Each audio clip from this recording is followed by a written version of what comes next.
Johnny Locsin from midcourt. Oh my God! All the way. Yeah! Solid! Yeah! Solid! Off down to Boy Cabahog. It goes up. Hey! Boom!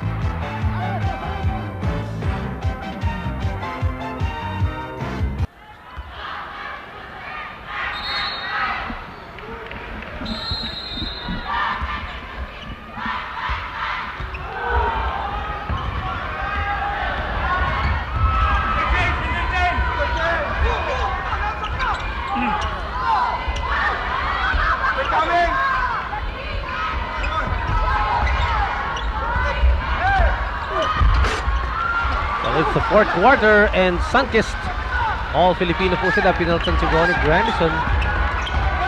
Ang score po, 2 points ang advantage ng Pure Foods sa magsisimula nitong fourth quarter, 64-62. Patrimonio against Eric Reyes, the turn.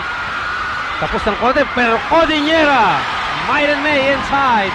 Sinamantala kagad ni Jericho Dinera yung kawalan nitong si Ronnie Grandison. At yung rebound, offensive rebound, nakuha niya kagad. Kanina, mapapansin po natin. Ayan, makikita niyo po. Si Berhel Benesis na lamang ang tumalon doon. Asay Tono and Eric Reyes nahuli sa talon. Possible 3-point play. Makukuha pa ni Jericho Dinera. Pasok para po sa kanya. Jericho Dinera actually going only 1 out of 6 ngayong gabi mula sa kanyang field goal shooting. Pero sapat na para bigyan ng 5 puntos na kalambangan ng kanyang kupunan. 67-62. Dito sa larong to, yung 5 puno sa lamang ng hatok ay malaki po yan. 3-point shot ni Victoria, wala! Redfield ngayon, para sa Hotdogs, lamang sila ng 5 puntos. Redfield, cross-court to Rosella, siyang tumira inside the 3-point arc. Pasok, tira ni Olsen. Si Olsen Rosella, shoot na shoot, swak na swak ang kanyang 3-point shot. At may timeout ang Sunkist. Sergio Martin for Alvin Patrimonio.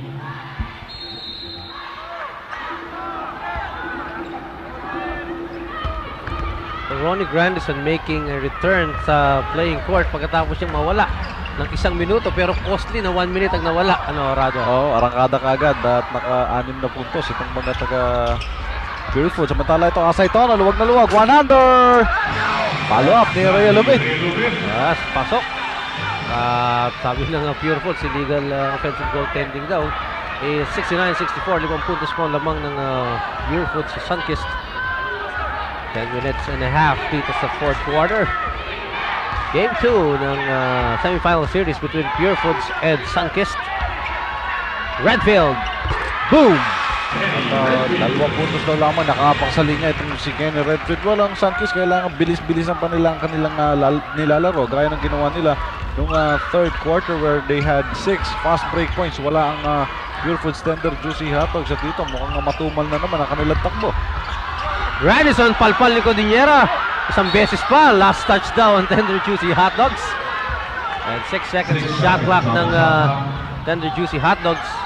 Grandison trying to recover sa kanyang pagkakalabas kanina. At eto si Meneses from 3-point country. Tapos, Redfield, lamang sila ng 7 puntos, 71-64. Also Rosella looks at the shot clock. Surveys the field against Victoria. Ito sa kanyang kaliwa. Going to his right, Casey Evangelista against Grandison. Codinera, 5 seconds of shot clock ng Pure Foods. Binangga ni Rhea Lubit si Redfield. That will be foul on Rhea Lubit. Well, at this point, nasa kupunan ng Pure Foods Tender Juicy Hotdogs ang kalabangan and their biggest lead so far, a 7-pointer. At yung momentum actually nasa kanila rin. Nung paglabas nga ni Grandison while they were pointing it right, Randy, na bigla na lamang umarangkada itong mga taga Pure Foods. At konting panahon lang, yung pagkawala, wala pa 1 minuto, nakakuha na kagad ng mga taga Pure Foods ang momentum. At ito naman sila, umarangkada. Rosella is giving the double team, handing off to Jerry Codinera. Well, ito yung binabanggit natin na kailangan umangat din ang laro ng mga mag-fill in sa vacuum na iniiwanan itong si Kenny Redfield na ngayon playing small forward. Kaya yung point guard niya, itong si Olsen Rosella with that assist, malaking hininga nitong si Kenny Redfield. Suicidal move on Victoria, walang resulta. Ang resulta po, nasa Pure Foods ngayon ang bola. Rosella, lamang sila ng 9 puntos. Malaki-laki po yan. Redfield! He can feel it, pero wala yung tira doon. Ito si Victoria ngayon, Meneses. Meneses punta sa kanan, ginamit yung screen kay Asay Tono. The hand-off, kumalabog. Racela on the attack para sa Pure Foods. Patalbog na pasa Redfield, balik kay Cordillera and foul si Asay Tono. At naramdaman itong mga taga Pure Force, hindi sila gaano nakatakbo ng third quarter. Mahinga pala ito para sa kanila. Dito sa fourth quarter, pagsimula pa lamang ng fourth quarter, arangkada kaagad sa takbo. Itong mga taga Pure Force, makikita po natin yan. Ang mga kamador ng dalawang kupunan, Heart and Soul. At dikit na dikit ang nilang mga numero. Sa rebounds, nakalamay si Patrimonio ng 3. Sa assist naman, Meneses kumakamada with 4. Si Patrimonio wala pa. So i-add mo yun. Halos 8 puntos din yun na naidagdag sa kanyang kupunan. That's Redfield up against Ria Lubit. 8 minutes and 29 in the fourth quarter. Cordillera against Asay Tono. And a cut by Martin. Resulting the foul from Boyvitz Victoria. Foul, Boyvitz Victoria. Pushing foul ang itatawag. Only his second personal foul. Nakikita po natin yung pagkat ni Jojo Martin. Actually, hindi tao ito ni Boyvitz Victoria. Pero sa pagtulong niya, foul ang kanyang aabutin. Victoria at Meneses pagpapahingahin Batwino. Babalik po itong dalawang players na ito. Lalong-lalo na pag crunch time na. Pagka maluto nga na, pero kailangan dumikit sila. 9 puntos ang abante sa kanilang hotdog. Hindi masyadong malutong ito para sa kanila. Racela! Malakas! Grandison! May hinto na. Kita po yung determinasyon sa mukha nitong import ng Sunkist Orange Juicers. Albarillo. Asay Tono against Martin. Clear out para kay The Ball. Umatake. At foul ni Jojo Martin. 2 free throws para kay The Ball. Well, scanning the 5 players of Coach Derek Pumaren, mukhang itong si Asay Tono na nga lamang ang kanyang bibigyan ng mga plays at gagawa ng paraan para makascore dito with Victoria and Meneses out at si Grandison medyo biglang lamig nung kanyang paglabas. Si Asay Tono na lamang ang nakikita natin at na-foul siya at nasa free throw line ang kanyang unang bigay. Yun, swak na swak. Nelson Asay Tono actually had a good game nung nakarang Friday gaya na binabanggit natin kanina.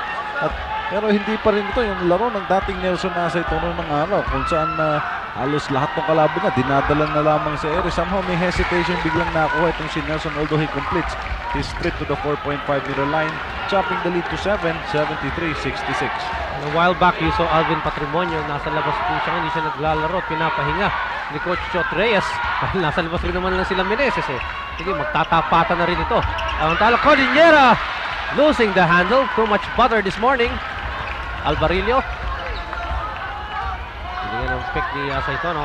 Asay Tono backing off at offensive foul yan. Actually in-emphasize lamang ni Jojo Martin yon. Yung counting nudge nga pero bumagsak ito si Jojo Martin. At yung lamang ang kailangan niya para matawag yung attention ng ating mga referee. Si Asay Tono, kamali yan din niya yun. Silang dalawa yun talaga makikita kung sakaling konting tulak ka nun eh. Kumbaga tamang-tama yung sitwasyon para kay Jojo Martin. Medyo konting acting ha. Ito si Redfield. Pumunta sa kanan. Pag naiwan si Ria Lubit. Martin, tumira. Hindi pumasok. Agawan sa ilalim. It's Ria Lubit. Albarillo taking care of the point guard chores for Sunkist Orange Juicers. Grandison balik kay Albarillo. He will take it. At lampas sa target. Grandison. Nilabas kay Albarillo. 12 segundo sa kanilang shot clock. Sa ito humihingi ng bola sa kabilang side. Binigay kay Grandison sa right side. There's a double team. Tumira si Grandison. Wala. Ball from play. Albarillo. Labas kay Ria Lubit. Asay Tono against Cordillera. Pumunta sa kanan. Humanap ng butas. Hindi na pa rin. And Ria Lubit. Actually, itong mga taga-Sunkist nakatatlong offensive rebounds doon sa possession nila na yon. At fourth serving finally. Pupunta pa sa 4.5 meter line. Itong si Saldi Ria Lubit na foul. Ang itatawag naman kay Alvin, yung kanyang payong. Medyo nauna at yung kanyang kataon na itulak ng isang niyang kakampi. Ria Lubit at the charity line. Pasok yung kanyang unang tira. Saldi Ria Lubit. Magandang relief job ang binibigay niya kay Bunel Balingit na mukhang hanggang ngayon dito sa serye na ito hindi makita yung kanyang sarili. Yung kanyang pagmamuscle ng elimination ng quarterfinals hindi na natin nakikita dito sa serye na ito. And Ria Lubit completes the free throws. We expect Bunel Balingit to come in later in the ball game. It's now 6 minutes and 37 seconds sa fourth quarter. Yan po yung oras. Ito po sa inyo ng Gilbis. Patrimonio, Martin, Racela now for Pure Foods. They have 6 seconds. Patrimonio against Grandison. Yes! At ang rampage ng Pure Foods Tender Juicy Hot Dogs Patuloy pa rin po dito sa ating last quarter, 6 minutes and 17. 75-68, 7 puntos pa rin po yan. At malaki-laking abot yan para sa isang madikit na bakbakan. Granison naatrasan sa Cordillera. Ngayon double team. Mabilis na pasa kay Ria Lobet. Yung kanyang memoryadong tira, hindi pumasok. Medyo kulang po sa memorya. Asaytono, umangat! Boop!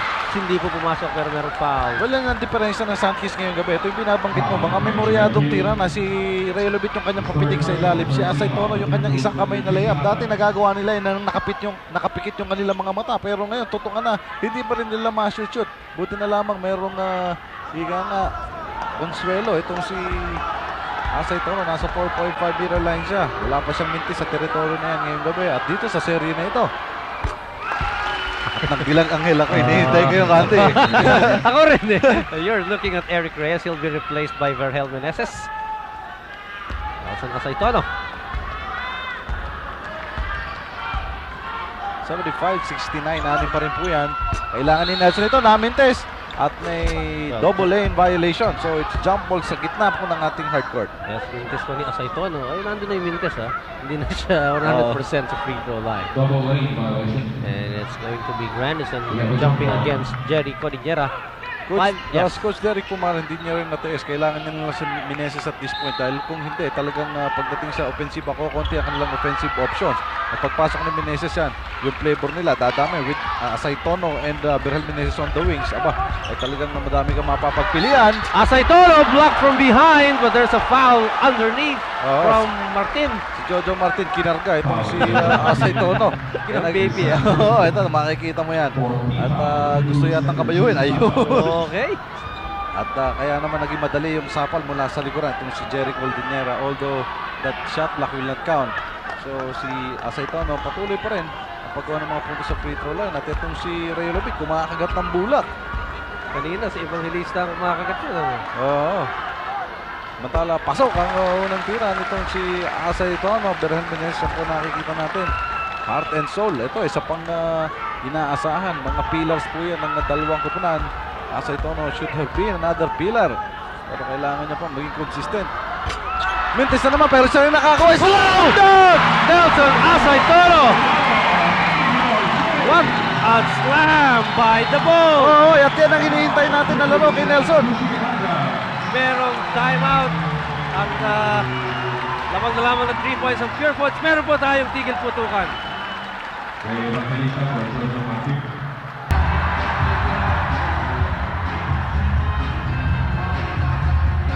Pure Foods calling a timeout. At tignan po ninyo to, yung sa hindi nakakita kanina. You'll be sounded. Asaytono. Whoa! Matagal-tagal rin tayo hindi nakakita ng ganung klase ng salampakan. And it has really kept Sanchez into this ball game. 3 puntos na lang. It was highest at 9 points, 73-64. Kanina po sa quarter. What a dunk by Nelson Asaytono. At makikita din natin yung mga numero sa offensive rebounding. Sunkist, meron pong 7, isa lamang sa kupunan ng Pure Foods. At malaki pong improvement yan. Dahil nung first half, they had only 1 offensive rebound. Yan po ang Sunkist. At ngayon, sila naman ang umiiwan. At yung slam dunk ni Nelson, sapat na yan para magtayo ng isang momentum para sa kupunan ng Sunkist. Only a 3-point lead para sa Pure Foods. Di kita na naman tayo. Yes, at iginan, tatatlo lamang ang lamang ng Pure Foods. 8 seconds sa shot clock nila. Patrimonio! Yung tira niya, wala. Yung tip ni Cordillera, wala pa rin. At yung pag-angat na pangatlong beses, meron ng foul na nakita. Ganda naman ang mga taga Pure Foods yung kanilang kakulilatan doon sa pagkakuha ng offensive rebounding. At kasasabi pa lang natin, ito, Cordillera with the tip-in, almost 2 points. At nakadalawang offensive rebound siya doon kung titingnan natin. At may foul pa na nakuha mula kay Nelson Asaytono. Cordillera needs these free throws para matigil yung somehow isang momentum na binigay ni Nelson Asaytono. Nagawa niya yung kanyang unang free throw. 4-point lead para pa rin po sa Pure Foods. 76-72 para close. We have in our hands at marami nga nagsasabi. Ito will extend to 5 games. The way things are going, Sanchez lang hindi umaasang makapahig dito. They want to win game number 2. Pero Pure Foods ginagawa lahat para ma-level off yung series nila. It now stands 1-0 in favor of Sanchez Orange Juicers. 5 minutes and 10 seconds support. Sanchez Pure Foods by 5. And Asaytono once again! Oh, mukha. At ngayon, balik na naman with those back shots of Nelson ito na napakalaki na nagagawa nito sa isang kupunan. Dahil hindi siya solo-solo, hindi ito fast break. Ito isang deliberate half-court offense na merong dalawang bantay. At kung ganun sa lampak, kamukha nung kanina, definitely will bring a lot of momentum to Sunkist. Acitono's performance really on a high. Cordillera, his own version. At sinasabi niya, kaya niya, may foul pa na ibinigay. And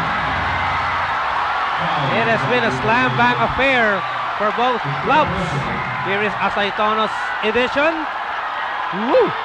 Mamaya, may makasunod po naman yan kay Jericho Dinera. Eto naman, nakita ni Capasio, luwag na luwag, ni Patrimonio, luwag na luwag. Eto, at may foul daw, itong si Rio Lubit. Yes. Would have been a close call. Ito yung sinasabi nitong mga Sunkist fans. Cudinera with a bonus shot. Pasok din! Yes. At si Cudinera sa ngayon ang kumakamada sa mga taga Pure Foods Tender Juicy Hot Dogs. Hinawas 10 points at Yes. lahat yan dito sa fourth quarter. What a time for Cordillera to explode. And Garrison goes down. Cordillera foul. And Jerry Cudinera will collect his foul. And the 50 foul of DJ Hot Dog. So both teams already in penalty with 4 minutes and a half dito sa fourth quarter. What an affair so far, Rado. First game pa lamang, ulam na yung sinasabi nga natin. At appetizer. Well, po itong Puneta Astron to, matalaga po namang first game pa lamang, sinusulit na yung bayan ng ating mga tao rito. Rio Lubit, pasok. And Darrell Meneses earning another assist. Sabi niya, doon sa mas luwag, yung mamang may bulak. Si Grandison. Pasa kay Meneses, mahigpit na tapit ni Evangelista. so dangerous a pass Yes. para kay Grandison na ibigay. Lalong-lalo na sikip at nasa ilalim yun. Huling-huli ni Evangelista with the top. And still a 4-point lead para sa Hot Dogs. Kumami yung pangalawa si Redfield. Now, his own version of the slam dunk. Tinutuya pa itong si Nelson nasa ito, no? Baka magkamali siya at bumawi rin niya ng slam dunk. Mal kasama sa laro talaga yung mas-psych up yung kabila. Here is Grandison, double team. Meneses, tapit na naman sa kanya. At foul, and that will be 2 free throws for Wilhelm Meneses. And the foul will go on against Kenny Redfield. At Kenny Redfield, 5 na rin ito. So, mahalagang mama ni Coach Chot Reyes in foul trouble dito. And some color really between Acitono and Redfield. At magkatabi pa sila for the rebound play. Nag-uusap pa rin. Yan, napaghiwalay na si Acitono at si Redfield. Oh! Sabi ni Asa ito, sa amin. Well, Meneses, ito. Pagkakataon niya na para makapagdagdag ng mga puntos silently for his team. And he does. Mula sa 4.5 mirror line. 82-77, only a 5-point lead. Still anything is possible with 2 minutes and 45 remaining. Acitono is the head guy para sa Sunkist. Well, Ang puso nyo, minum-minum na kayo ng maraming tubig. Racela! Pulsing! clutch hit! Galing kay Olsen Racela. And Sunkist will call timeout. Yes, naman ng 6 points ang Hot Dogs, 86-80. Luna, 3-4 yung sumasalubong dito. Mantala si Meneses naman coming from the outside.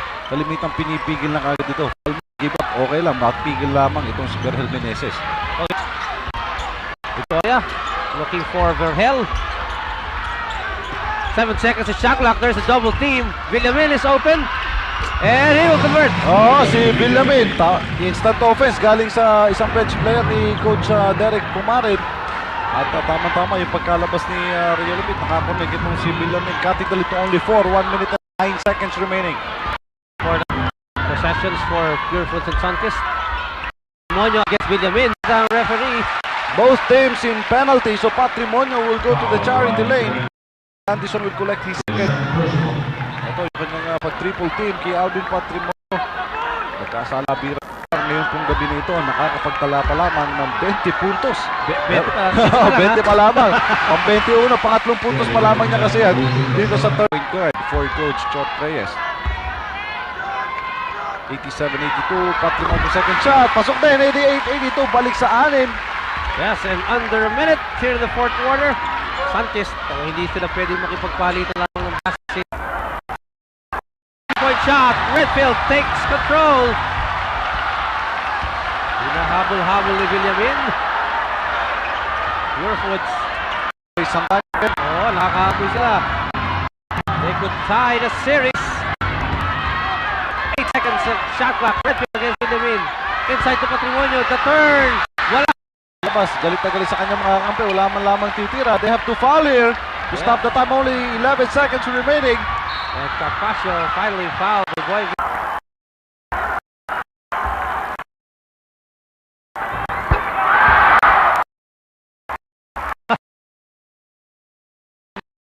Ngayong gabi. 89-82 point lead. Para sa ng Pure Foods. Carpaccio connects for the second. A timeout shall be called by Sunkist. 5.8 seconds remaining. May timeout ng Sunkist Orange Juicers. We'll turn you over for PDB station. Sunkist by 8 points, 90-82 Rado. Definitely, it's very hard for Sunkist to rose from this predicament. An 8-point lead para sa kanila. They have to shoot the 3. Victoria will do that. And he connects. Yes! Hindi matapos ang laban para kay Boyvitz. The lead is cut down to 5, 90-85. Redfield will fit it. Tinulak na lamang siya ni Yoy Villamin. And Redfield will go to the 4.5-meter line. Redfield realizing that it was the duty of Villamin to foul him. So, okay lang. Sabi niya, pupunta siya sa free throw line to shoot the 2. 6.5 seconds remaining. Kailangan pa rin ito ni Kenny Redfield. Dito mo naman kung gaano kadali binura ni Victoria. Nakalamangan nila. Pero Kenny Redfield connects. Kenny Redfield so far with only 19 points in the ball game. Kumpara nung last Friday, he had 18. So ang all-around ball game pa rin. Inaatupag dito si Kenny Redfield. Pa-boarding pa at pumasok pa rin. Mahirap gawin yun, ha? 92-85. Victoria. Here is Meneses for the final say of the ball game. So Hot Dogs tying the series, 1 game apiece, 92-85. And what a big win for the Pure Foods Tender Juicy Hot Dogs. 7-point victory. 92-85. Yan po. So deadlock na yung ating series, 1 game apiece.